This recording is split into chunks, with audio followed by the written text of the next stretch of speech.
provides an easier method of collaborating in their work.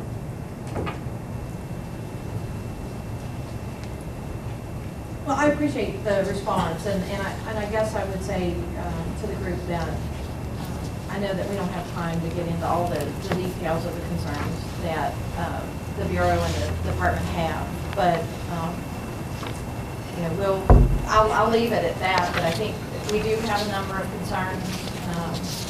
Some of those I've addressed with you all in the past in meetings that I've asked for and held with the group.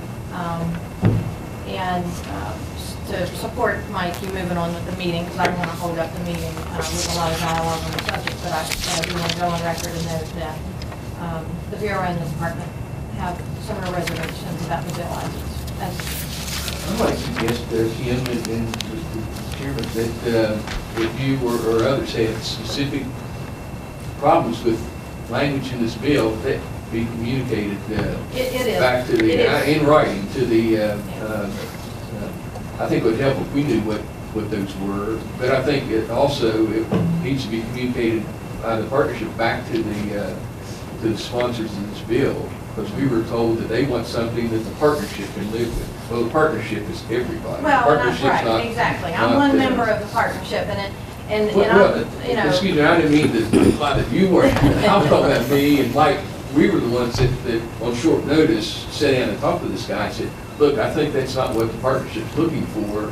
And in fact, if to take it a step further, if after they drafted something, it looks like this still isn't on the mark, that's something that needs to be communicated. But we really, I mean, it would help to have a striking insert or some indication that this section causes us heartburn. This looks like it conflicts with our role and mission in state government.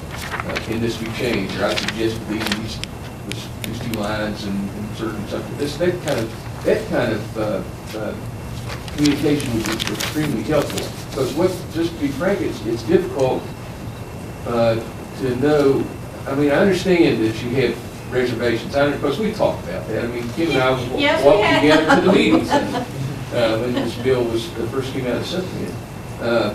But I'm not sure exactly. I'm like you. You know, you're saying, "Actually, help me, Jamie. You tell me specifically what's going on." And I'm saying the same thing. If we knew specifically what those issues were and had that down, then we can act on that. So that's the only thing that I would respectfully request for using the that information is assembled and is being reviewed, and it'll, I'm sure, make its way to you at some point. That's not all my decisions made, and you know that as well as I do.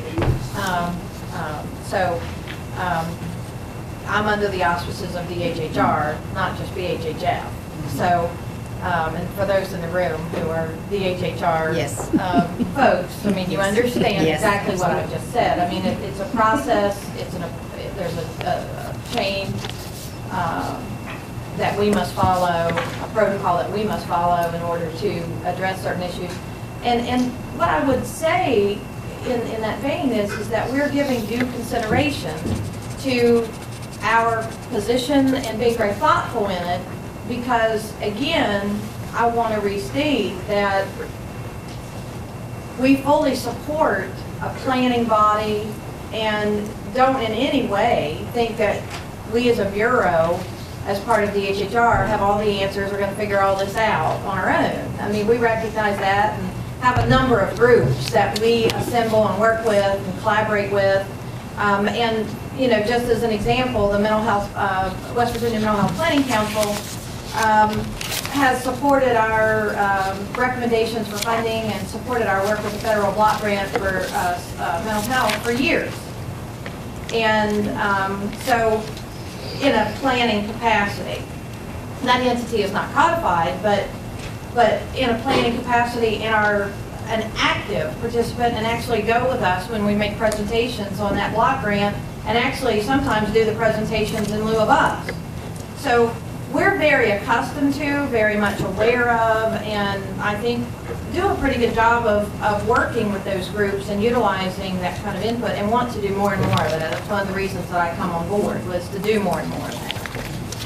But you know, there just are some concerns, and we'll be happy to get those with you. The other thing I would suggest is that when there are meetings held to discuss the bill, even if they're last minute meetings, you know, call me and let me know because, or, you know, if I can't be there, I probably can get someone there because I think being part of the active dialogue or discussion that's going on with regard to the bill as a partnership member, as a representative of the Bureau and the department, that could be beneficial as well. And I've not been in any of those meetings other than the public judiciary subcommittees that have been held where we've been asked to be present in the event there were questions.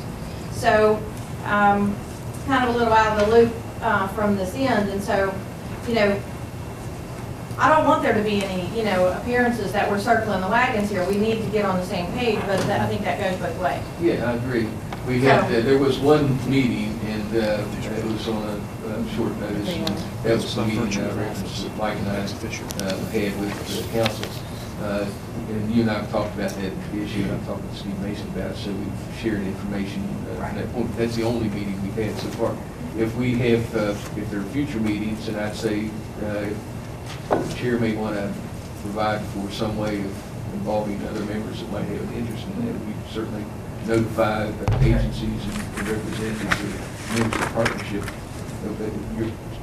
You've expressed an interest, so obviously you're. All right, Sue Haig has a remark to make. And I guess it's somewhat going along with what Kim just described as the relationship with the mental health planning body. We're all involved. I'm involved in so many commissions and work groups and have so many plans that, and one of the things through those many years of experience is you've got to make sure you're all going down the same plan, and you don't need, you know, 5 plans that are addressing the same thing. And you know, when you stop and think of the various entities that do deal with substance abuse, from prevention all the way up, somehow, and I don't know if it needs to be within the legislation, but everyone has to be sensitive to how do we coordinate that and how do we sort out, you know, what, you know, how the plans complement one another. I think that's the, you know, that's the uncertainty sometimes in legislation that's very broad and very comprehensive, as you know, as the role of the partnership is right now. And we've thus far been able to, you know, go down that path, you know, smoothly. We've done a lot of coordination with underage drinking and various things, and we just need to be sensitive to that and make sure we continue to operate that way. And again, I don't know if that needs to be built into the legislation, and I don't know how you would say it.